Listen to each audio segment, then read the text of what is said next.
I, Varna Katyal, is going to do with you section formula of coordinate geometry in this video. अगर आपको समझ में आता है, अच्छा लगता है तो प्लीज़ मेरे चैनल को लाइक कीजिए, सब्सक्राइब कीजिए विद द बेल आइकन, ताकि आपको मेरे आने वाली वीडियोस की अपडेट मिलती रहे. In the coordinate geometry, we have a formula, section formula. What do you mean by section formula?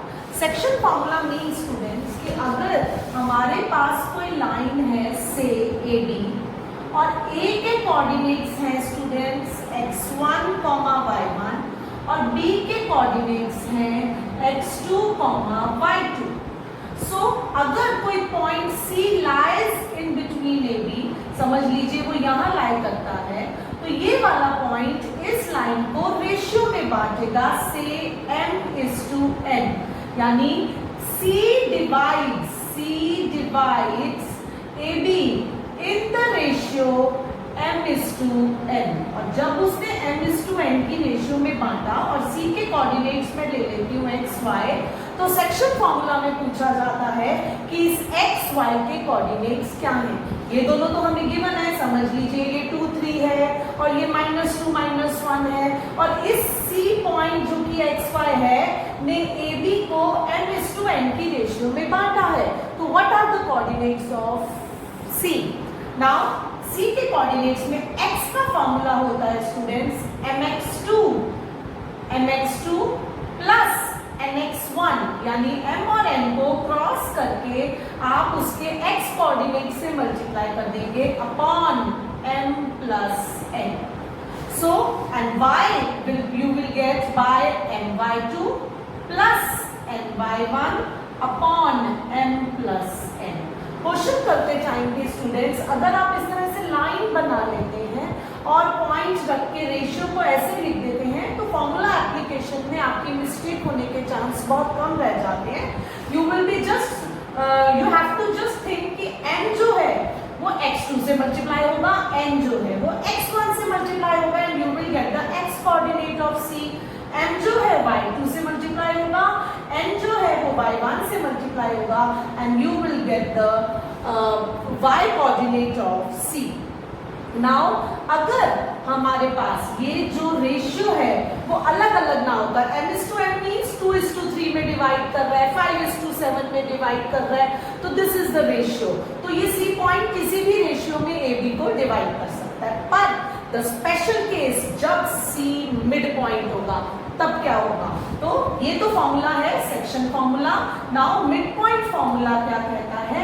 Mid point formula कहता है कि अगर हमारा ये पॉइंट है AB और ये पॉइंट है C, यहाँ पे इसके कोऑर्डिनेट्स हैं x1, y1, इसके कोऑर्डिनेट्स हैं x2, y2, और जो C है वो है xy, और वो जो है वो इसको इक्वल रेशियो में बांट रहा है, मतलब C is the mid point of AB. Mid point of AB मतलब 1:1 की रेशियो है, 2:2, 3 जो भी कहिए, 1:1 ratio means m is equals to n. जो हमने फॉर्मूला बताया था उसमें m जो है वो n के इक्वल है. तो यानी कि x कोऑर्डिनेट मैंने आपको क्या बताया था स्टूडेंट्स, क्या होगा? mx2 plus nx1 upon m plus n.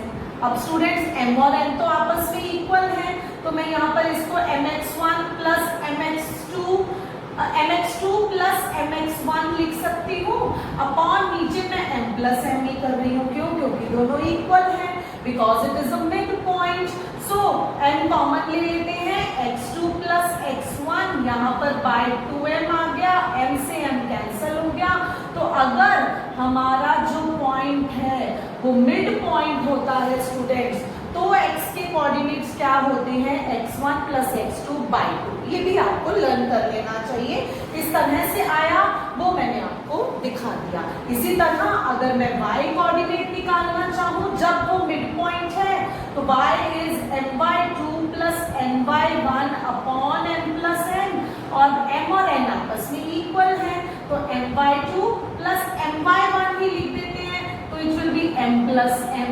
अब हम m कॉमन ले लेते हैं. जब हमने m कॉमन ले लिया तो अंदर बच गया y2 plus y1 upon 2n. m से m कैंसिल हुआ, you will be getting y1 plus y2 by 2. So you can say that midpoint is the special case of section formula. उस case में हमारे पास जो x कोऑर्डिनेट है student वो होगा x1 plus x2 by 2 and y coordinate होगा y1 plus y2 by 2 when it is the midpoint. C is the midpoint of AB. तब आपको ये फॉर्मूला लर्न करना है, अदरवाइज ये वाला फॉर्मूला जो है that is for section formula when C is not the midpoint, means it is 2:3, 4:5, 5:7 की रेशियो में बांटा जाता है। सेक्शन फॉर्मूला में कई बार स्टूडेंट्स हमसे ये पूछा जाता है कि रेशियो निकालिए, हमें ये कोऑर्डिनेट भी दिया होगा x1 y1, x2 y2 भी दिया होगा और ये भी दिया होगा और वो बोलेंगे हमें find the ratio in which C divides AB। अब रेशियो फाइंड करने के लिए स्टूडेंट्स आप हम ये भी कह सकते हैं कि let the ratio B m:n, तब बच्चे दो वेरिएबल्स हो जाएंगे, it will be difficult to find. तो इसीलिए मैं आपको ये सजेशन दूंगी जब हम रेशियो लेट करेंगे then let it as k:1। हम रेशियो को हमेशा k:1 लेट कर देंगे ताकि जब k की वैल्यू निकले, समझ लीजिए जब हम सॉल्व करेंगे तो k की वैल्यू 2/3 आ रही है, तो 2/3:1 मतलब 2:3 ले लेंगे, then the ratio will become 2:3। k की वैल्यू अगर 5:9 आ रही है, 1 है तो हम 5:9 रेशियो ले लेंगे। तो जब भी हम m:n इसलिए नहीं लेते, टू वेरिएबल्स को फाइंड करने में थोड़ी सी मुश्किल मेथड हो जाता है, तो बेटर यही रहता है कि जब भी रेशियो पूछी गई हो आप k:1 लेट कीजिए।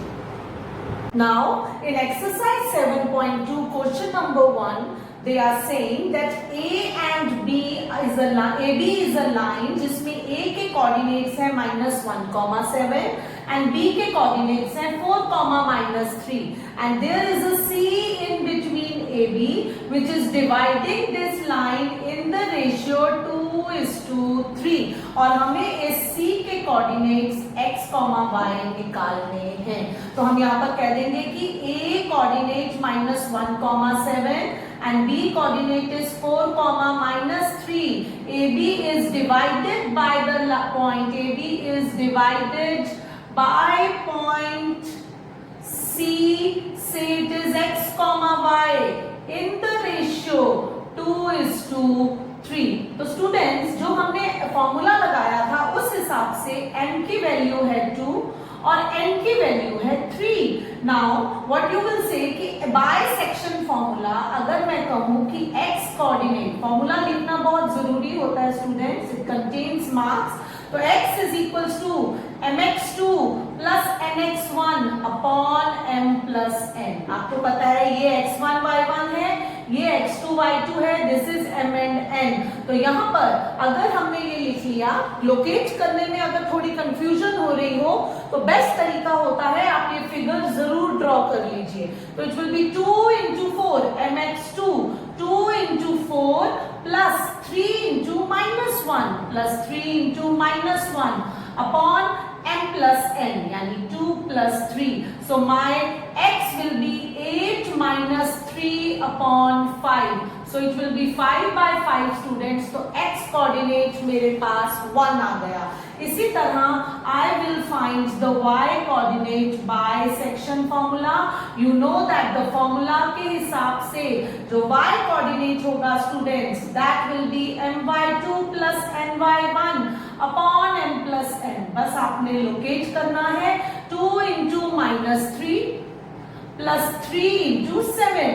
फॉर्मूले में x1 x2 y1 y2 मत ढूंढते रह जाइए स्टूडेंट्स, यहाँ के कोऑर्डिनेट को y के कोऑर्डिनेट के इधर से, इस रेशियो को इधर 7 से। तो जब आपके पास फिगर होगी तो आपका जो गलत करने का या गलती होने का जो चांस होता है वो बहुत मिनिमम हो जाता है स्टूडेंट्स। तो it will B -6 plus 21 upon 5. So you will be getting 15/5 yani y coordinate will come out to be 3.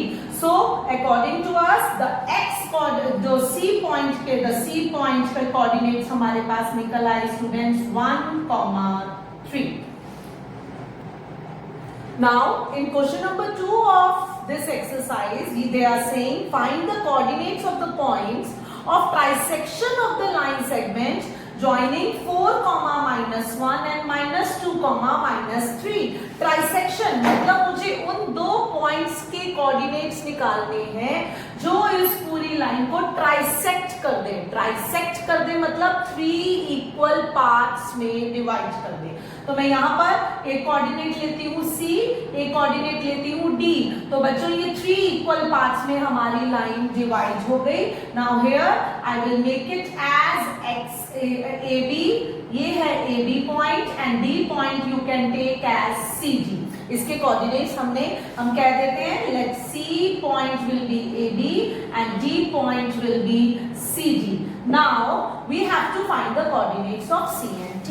Students, what you will do कि ये जो C point है, this C point divides this line in the ratio 1:2।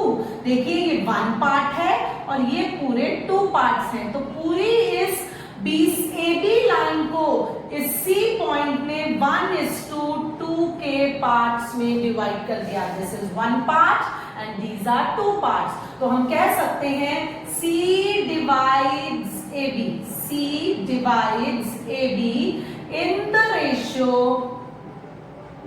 1:2। तो हमारे formula के हिसाब से students m की वैल्यू 1 आ गई और n की वैल्यू 2 और इधर x1 y1 हमें दिया हुआ है, x2 y2 हमें दिया हुआ है and this C is AB।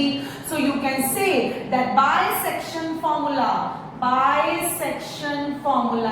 we have A is equal to 1 into -2, 1 into -2, 1 को हमने -2 से मल्टीप्लाई करा plus 2 into 4 upon m plus n होता है ना 1 plus 2, क्योंकि जो हमारा फॉर्मूला था that will be mx1 plus mx2 plus nx1 upon m plus n। और आप यहाँ पे ध्यान से देखिए तो x1 ये रहा, y1 ये रहा, x2 ये रहा, y2 ये रहा और 1 ये रहा और m और n 1:2 हो गया। But you have to keep in mind जब हम x कोऑर्डिनेट निकालते हैं तो 1 को हम इधर के x कोऑर्डिनेट से मल्टीप्लाई कर देंगे, 2 को हम इधर के x कोऑर्डिनेट से मल्टीप्लाई कर देंगे और अपॉन 1 प्लस n हो जाएगा, m प्लस n हो जाएगा। And the main thing is अगर आप फिगर ड्रॉ कर लेते हैं स्टूडेंट्स तो आप x1 x2 के ढूंढने के चक्कर में नहीं फंसेंगे। You can directly locate like this. Now अब यहाँ पर हमारे पास हो जाता है -2 plus 8 upon 3, so you will be getting it as 6 upon 3 and answer will be 2, यानी A coordinate 2 आ गया। अब स्टूडेंट्स हम B coordinate निकालेंगे। Let me do from here। B coordinate में स्टूडेंट्स हम क्या करेंगे, वही फॉर्मूला लगाना है हमें for B coordinate 1 into -2 1 into -3। यहाँ के n के कोऑर्डिनेट को आप यहाँ के माइनस y वाले कोऑर्डिनेट से मल्टीप्लाई कर दीजिए plus 2 into -1 plus 2 into -1 upon 1 plus 2. So you will be getting -3 -2 upon 3. So you will be getting it as -5 upon 3. तो हमारे C के coordinates, the coordinates of C come out to be coordinates of C is पहले वाला हमारा निकला था 2 and this is -5/3। तो ये कोऑर्डिनेट्स AB कोऑर्डिनेट्स जो हैं वो हमारे पास आ गया 2, -5/3। नाउ स्टूडेंट्स हमें D के कोऑर्डिनेट्स निकालने हैं तो हम कह सकते हैं क्योंकि ये इक्वल पार्ट्स हैं तो D is the mid point of BC। You can say that D is the midpoint of BC और midpoint का फॉर्मूला मैंने आपको क्या बताया था, इधर का x कोऑर्डिनेट प्लस इधर का x कोऑर्डिनेट बाय 2, इधर का y कोऑर्डिनेट प्लस इधर का y coordinate by 2, x1 plus x2 by 2, y1 plus y2 by 2। तो क्लियरली हम यहाँ पर देख सकते हैं कि D is midpoint of CB। So by midpoint formula हम कह सकते हैं, बाय मिडपॉइंट यहाँ सेक्शन फॉर्मूला ही है, don't write it as midpoint formula. So we will have the coordinates for C is 2x1 plus x2 by 2 होता है ना स्टूडेंट्स, तो यहाँ पर ये -2 है, तो it will B 2 - 2 by 2, so it will be 0. And d coordinate will be what? It will be -5 by 3 -3. So d coordinate is y1 plus y2 by 2, and you will be getting as -5 by 3 -3 by 2. अब इसको जरा solve कर लीजिए students. How will you solve it? हम यहाँ पर LCM ले लेते हैं. It will B -5 -9 into half साथ में कर दूंगी, बिकॉज ये नीचे 2 है, ये 2/1 होता है, उधर जाके हम इसका रेसिप्रोकल ले लेंगे. So it will B -14 by 3 into half. Your answer will be -7 by 3. So students, coordinates of D will be what? Coordinates of D will be 0, CD है ना, C की वैल्यू 0 निकली है, D की वैल्यू -7 by 3 निकली है, तो हम कहेंगे coordinates of D will be 0, -7 by 3. तो लास्ट में हम एक लाइन लिख लेते हैं students, that 2, -5 by 3 and C is this, and D 0, -7 by 3 trisects AB. 3 equal parts में ये C and D पॉइंट्स इस AB लाइन को डिवाइड कर देते हैं. अगर आपको फॉर्मूला एप्लीकेशन में मुश्किल होती है स्टूडेंट्स, तो आप यहाँ साइड पे क्वेश्चन में n x1 x2 y1 y2 की वैल्यू लिख सकते हैं और वहां से लगा सकते हैं. बट मुझे लगता है कि उसमें से भी आपको ढूंढने में अगर परेशानी होगी, थोड़ी सी गलती हो सकती है. जैसा मैंने आपको थोड़ा सा टिप्स दिए हैं कि आप फिगर ड्रॉ कीजिए. जब x कोऑर्डिनेट निकालना है, यहाँ m को उधर के x कोऑर्डिनेट से मल्टीप्लाई कीजिए, 2 को इधर के x कोऑर्डिनेट से मल्टीप्लाई कीजिए, अपॉन m प्लस n कर दीजिए. तो this will be the very simple way. Otherwise अगर आपको मुश्किल आती है तो आप अलग से m n x1 x2 y1 y2 की वैल्यू रफ कॉलम में या साइड पे कहीं लिख सकते हैं.